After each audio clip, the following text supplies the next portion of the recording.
आजकल की जो 2-4 जमातें पढ़ जाती हैं ना, और बिलखसूस जिनको कॉलेज की हवा लग जाए और अल्लाह ना करे वो यूनिवर्सिटी में चली जाए, बस उसका तो एक ही नारा बन जाता है, इल्ला ये कि अल्लाह जिसको महफूज रखे। मेरा जिस्म मेरी मर्जी, मैं तो खाना नहीं गर्म कर सकती, मैं तो फला नहीं कर सकती, मुझसे तो टाइम से नहीं उठा जाता, मैं तो रोटियां नहीं पका सकती। मैंने कहा कमाल वाली बात है, तू टाइम से नहीं उठ सकती, क्यों भाई? भंग पी के सोती है, रोटियां नहीं पकाती, तेरे हाथ कटे हुए हैं, कपड़े नहीं इस्त्री करने, अंधी है क्या?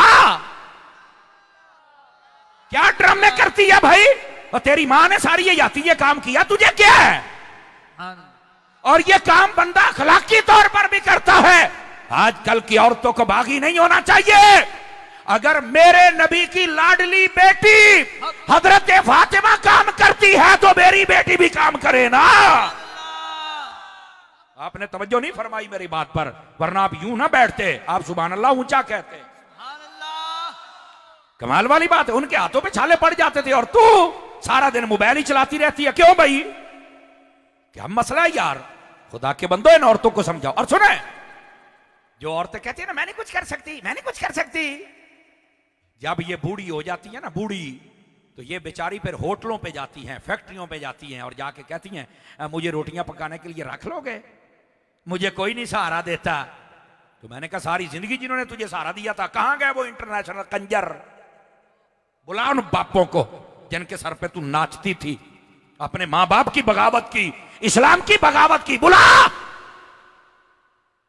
जब तक जवानी और हुस्न है वो पीछे भागे, अब तो तुझे पूछता ही कोई नहीं है। और रब्बे काबा की कसम, मेरी बेटी को आज ये बात समझ आ जाए, ये रसूलुल्लाह का हुक्म मान के, रब का हुक्म मान के अपना घर बसाती तो आज इसकी बहुएं, आज इसकी बेटियां खाने बनाती, और ये मां लोग ये समझते कि इसके कदमों में हमारी जन्नत है और इसकी इज्जत की जाती। इसने तो किसी की इज्जत की ही नहीं और आखिरी उम्र में जलीलो ख्वार हो रही है। मेरे अजीज दोस्तों, इस औरत को बताओ, ये बाकी औरत दीन इस्लाम की इसकी ये औकात है, आखिर में बर्तन मांजने के लिए भी इसको कोई नहीं रखता है। भाई भी ऐसों से तंग होते हैं, दफा हो जा, तुझे भेजा था घर बसा, तू फिर वहां फड्डे डाल के हमारे सर पे बैठ गई, हमें भी सुकून से नहीं बैठने देती, और यहां आकर तू जनाब हमारे ऊपर वजीरी आला लग जाती है। निकल जा यहां से, वो भी तंग होते हैं ऐसियों से। खुदा का खौफ करें ऐसी औरतें, और जो दीन इस्लाम का हुक्म मान के अपना घर बसाती हैं, अल्लाह उनकी दुनिया भी बेहतर कर देता है, अल्लाह उनकी कब्र हशर भी बेहतर फरमा देता है। यह तरबियत करना यह बहुत जरूरी था, और आज मौजू ही ऐसा छड़ गया। क्या मैं उम्मीद करूं मर्द हूं या औरतें हूं, ये सभी इन बातों को समझेंगे इंशाअल्लाह। बोलो ना सारे हजरात।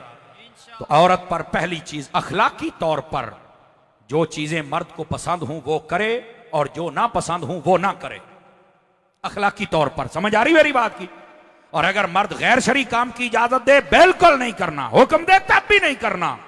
उसे बोल मैंने किसी का कलमा पढ़ा हुआ, तेरा नहीं पढ़ा हुआ। समझ आ रही है?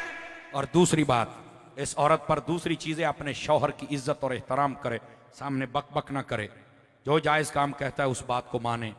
लड़ाई झगड़ा फड्डा हर वक्त घर सुकून के लिए होता है, ये जब भी घर में इकट्ठे हो जाएं तो लड़ाई झगड़ा हर वक्त, वो रोटियां पकाने वाला उसके हाथ में भी है, उसके हाथ में भी चमचा है, और ये आपस में मोदी और पाकिस्तान की लड़ाई लेके बैठ गए। खुदा का खौफ करें, ये तुम्हारा घर है भाई, घर है। वजअल लकुम मिन बुयूतिकुम सकना, फरमाया घर तुम्हें इसलिए दिया ताकि सुकून हासिल करो। खुदा के लिए घर में रहने का सलीका भी देखो। और आप चाहते हो कि हमारे घर में